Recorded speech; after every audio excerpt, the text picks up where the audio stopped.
የምንሰራው ስራ ከተመቻችሁና እኛም በትንሽ ማገዝ ከፈለጋችሁ ቻናላችንን ሰብስክራይብ እና ላይክ ማድረጉን እንዳይረሱ። ፊልሙ ሲጀምር አንድ የሴት ምስል ይታያል።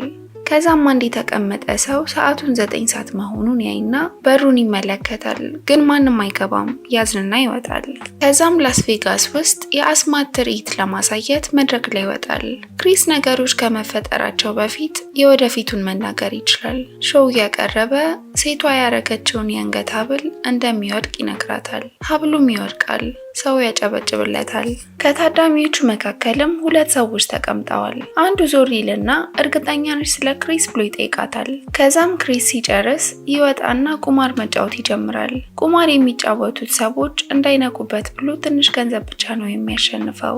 ስለ ራሱም ሲናገር 2 ደቂቃ ብቻ ወደፊት ማየት እንደሚችል እና ከዛ ርቆ ያየው አንድ ጊዜ ብቻ ሲሆን እሱም ቅድም 9 ሰዓት ሲል የጠበቃትን ሴት መሆኑን ይናገራል። ከዚያም ሰዎቹ እየተጠራጠሩ እንደሆነ ሲረዳ ተነስቶ ይወጣል። ያሸነፈውን ገንዘብ ሊቀበል ሲል አንድ ሌባ ይመጣና ሽጉጥ አውጥቶ ካሸሯን ይተኩስባታል። ክሪስ ግን ወደፊት የሚፈጠረውን ነበር ያየው። ሌባው ገና ሽጉጡን ሳያወጣ ይመታውና ይጥለዋል። ከዛም ሽጉጡን ይወስዳል። ጋርዶቹ ቦታው ላይ ሲደርሱ ግን ሽጉጡን ይዞ ሲያዩት እንዲለቀው ይነግሩታል። ክሪስ ግን ቀድሞ 2 ደቂቃ ስለሚያይ እያታለላቸው ሮጦ ያመልጣል። ከዛም መኪና ይዞ ማምለጥ ይጀምራል።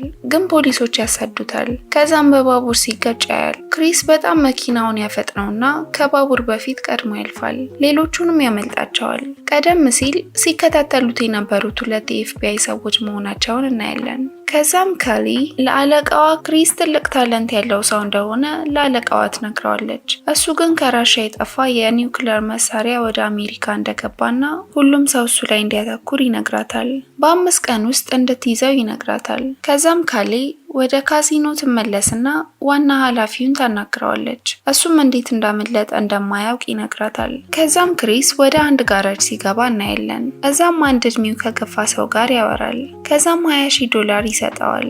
ሰውየውን በጣም ያመሰግነዋል። ከዚያም እያወሩ ክሪስ በጭንቅላቱ ያያትን ሴት ብትተዋት ይሻልሃል፣ ይህን ሁሉ ጊዜ ተመላልሰ ግን አልመጣችም ይለዋል። ክሪስ ግን እርግጠኛ ነኝ በቅርቡ አገኛታለሁ ይለዋል። ከዚያም ካሊ እንደምትመጣ ያያል። ከማምለጥ ይልቅ ግን ካሊ ለምን እንደፈለገችው ለማወቅ ብሎ ይቆያል። ካሊ ስለጠፋው ኒውክሌር ቦምብ እንዲያገኙት እንዲረዳቸው እንደፈለጉት ትነግረዋለች።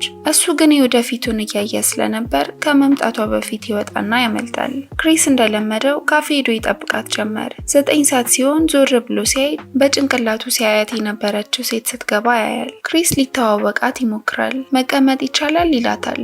አልፈልግም ትለዋለች። ክሪስ ይህን ቀድሞ ነበር ያየው። አሁንም ይሄድና ስለ ምግቡ ይጠይቃታል። እሷም ምግብ የሚሰሩትን ጠይቅ ትለዋለች። አሁንም በድጋሚ ሄድና ሲጋራ መለኮሻ ይጠይቃታል። አላጨስም ትለዋለች። ይሄ ሁሉ የሚፈጠረውን እያየ ነው። በመጨረሻ ግራ ተጋብቶ ቁጭ ብሎ እያለ አንድ ከንድል የተባለ ሰው ይገባል። ከዛም እጇን እየጎተተ አብረን እንመለስ ይላታል።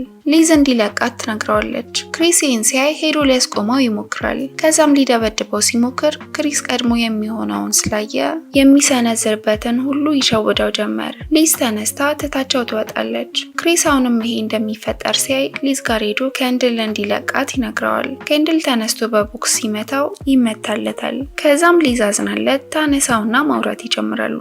ከዛም የሚሄዱት መንገድ አንድ ስለሆነ እንድትሸኘው ይጠይቃታል። እሷም ተስማምታ ትሄዳለች። ከዛም የኤፍቢአይ ሰዎች ይመጣሉ። ስለተፈጠረው ነገር ያጣራሉ።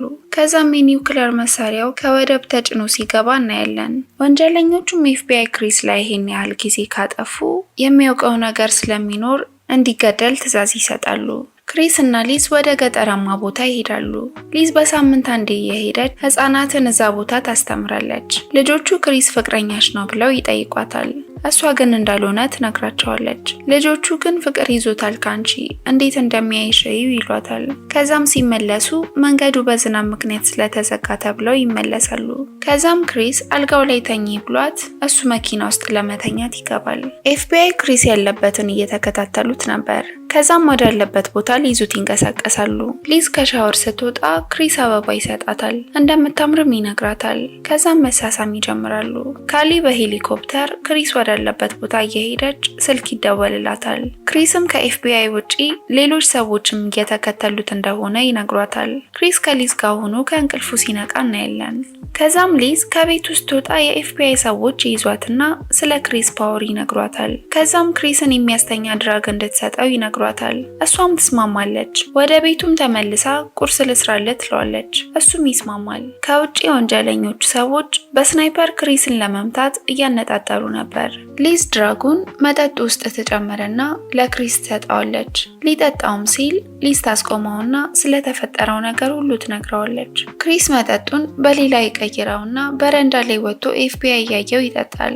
ለሊዝ ፓወር እንዳለው ይነግራታል። እሷ ግን ልታምነው አልቻለችም። ቲቪ ከፍትና ምን እንዳለ ሳያይ ቻናል እየቀያየረ ይነግራታል። ምን እንደሚታይ 2 ደቂቃ ወደፊት አስቀድሞ ማየት እንደሚችል ያስረዳታል። ኤፍቢአይ ከአንተ ምንድን ነው የሚፈልጉት ስትለው የኒውክለር ቦምብ እንዳገኝ ነው፣ ግን 2 ደቂቃ ብቻ ስለሆነ ምንም ልረዳቸው አልችልም ይላታል። ከዛም 10,000 ብርና ወረቀት ላይ ጽፎ ይሰጣታል። ከዛም ከ45 ሰከንድ በኋላ የጻፍኩትን አንብበሽ አድርጊ ይላታል። የኤፍቢአይ አዛዥ ካሊ ልክ ያልሆነ ነገር እንዳለ ስለተረዳች ሮጣ ስትወጣ ክሪስ ወደ ገደል ይዘልና መሮጥ ይጀምራል። ወንጀለኞቹም ሲተኩሱበት ይስቱታል። ከዛም ሊዝ የጻፈውን ታነበውና ሮጣ መኪና ውስጥ ትገባና መኪናውን ታጋጨዋለች። ከዛም ትላልቅ እንጨቶች ወደ ገደል ይወድቃሉ። የኤፍቢአይ ሰዎችም ላለመመታት ብለው ይደበቃሉ። ክሪስ ይህን እድል ተጠቅሞ ያመልጣቸዋል። ግን መሬት ላይ ሲደርስ ካሊ ትይዘዋለች። ከዛም ከላይ የሚወርደው እንጨት እንዳይመታት ካሊን ይዞ ያስመልጣታል። ሊዝ ከቤቱ ወጥታ እየሄደች ወንጀለኞቹ ይዟታል። ክሪስ በኤፍቢአይ ይያዛል። ከዛም ክሪስን አስረውት ከ2 ደቂቃ አስረዝመ ቦምቡ የሚፈነዳበትን ቦታ ንገረኝ ትለዋለች። ክሪስ ግን ፍቅረኛው ትልቅ ፎቅ ላይ ታስራ በቦምብ ስትፈነዳ ያያል። ይህን ግን አልነገራትም። ከነገራት እዛው አስረው እንደሚያስቀሩት ስለተረዳ። ከዛም ክሪስ ጠባቂዎቹን ሲጋራ ይጠይቃቸውና ሲሰጡት በሱ አዘናግቶ ያመልጣቸውና የሚፈጠረውን ስለሚያውቅ ማንም ሳያየው ያመልጣል። ከዛም ሊዝ ወደምትፈነዳበት ቦታ መሮጥ ይጀምራል። ኤፍቢአይ ከጀርባው ይከተሉታል። ወደ ፎቁ ሲደርስ ይታያል። ከዛም ካሊ ትመጣለች። ፍቅረኛውን ከ2 ሰዓት በኋላ እዚህ እንደሚገሏት ይነግራታል። እሱን ለማግኘት ብለው እሷም ልርዳህ እኔንም እርዳኝ ትለዋለች። ክሪስ ይስማማል። ከዛም ወንጀለኞቹ ማን እንደሆኑ ሊነግረን የሚችል ነገር ካየ ትለዋለች። እሱም የመኪና ሰሌዳ ቁጥሩን ይነግራቸዋል። ኤፍቢአይ ሰሌዳውን ፈልገው መኪናውን ያገኙታል። ከዛም ክሪስ ፖሊሶቹ እንዳይጎዱ ምን ማድረግ እንዳለባቸው ይነግራቸዋል። ክሪስ እንዳየው ሊዝ በመኪና ገብታ ወደሚያፈነዷት ቦታ ስትወሰድ ያያል። ኤፍቢአይ መኪናውን ሲከባው ወደ ኋላ ሲመለሱ ክሪስ መኪናው ሳይፈነዳ እንዲገለበጥ ብቻ አሁን ተኩሱ ሲላቸው ሲተኩሱ መኪናው ይገለበጣል። ሊዝ ታመልጥና ወደ መጋዘን ውስጥ ሮጣ ትገባለች። ክሪስ ከኤፍቢአይ ፖሊሶች ጋር ወደ ውስጥ ይገባል። የተደበቁ ስናይፐሮች የቱ ጋር እንዳሉ ቀድሞ ስለሚያውቅ ይነግራቸዋል። ከዚያም አንድ ባንድ ሁሉንም ይገላቸዋል። ሊዝ በድጋሚ በወንጀለኞቹ ትያዝና እንደሚያፈነዷት እያስፈራሩ ይዘዋታል። ክሪስ ውስጥ የተጠመዱ ቦምቦችን ቀድሞ እያየ እዚህ ጋር ቦምብ አለ እያለ እየነገራቸው የብዙ ፖሊሶችን ሕይወት ይታደጋል። ወደ ውስጥ ሲገቡ ክሪስ ደረቱን በጥይት ይመታል። ግን ይህንንም ቀድሞ አይቶታል። ስናይፐር ያለበትን ቦታ ከኤፍቢአይ ሲነር ይነገረውና ያመልጠዋል። ከዛም ክሪስ ሁሉንም ቦታ ባንድ ይፈትሻል። ሊዝ ያለችበትንም ቦታ ያገኘዋል። ከዛም ወንጀለኛው ክሪስ እንዳይጠጋው ይነግረዋል። ክሪስ ግን ጥይት ሲተኮስ ሁሉም የቱ ጋር እንደሚያርፉ ስለሚያውቅ እየሸወደ አጠገቡ ይደርሳል። ጥይቱ ሲያልቅበት ቦምቡን ሊያፈነዳው ሲል ካሊ እጁን መታው ታስጥለዋለች። ከዛም ኒውክለር ቦምብ ያለበትን ሲከፍቱት እዛ እንዳልሆነ ይረዳሉ። ከዚያም ክሪስን የት እንደሚፈነዳ ቀድመህ ንገረኝ ትለዋለች። ክሪስ ግን ይደነግጥና ትልቅ ስህተት ሰራው ሲል ኒውክለር ቦምቡ ይፈነዳል። ከዚያም ክሪስ ከሊዝ ጋር እንደተኛ ይነቃል። የሚፈጠረውን ሁሉ ያያል። ከዛም ይነሳና ለካሊ ደውሎ ሊረዳት እንደተዘጋጀ ይነግራታል። ከዛም ለሊዝ ትንሽ ጊዜ ጠብቂኝ፣ እኔ ራሴ ያገኝሻለሁ፣ ማድረግ ያለብኝ ነገር አለ ይልና ይወጣል። ከዛም ከካሊ ጋር ሲገናኝ እናያለን። ቻናላችንን ላይክ እና ሰብስክራይብ ማድረጉን እንዳይረሱ። በሌላ ቪዲዮ እስከምንገናኝ መልካም ጊዜ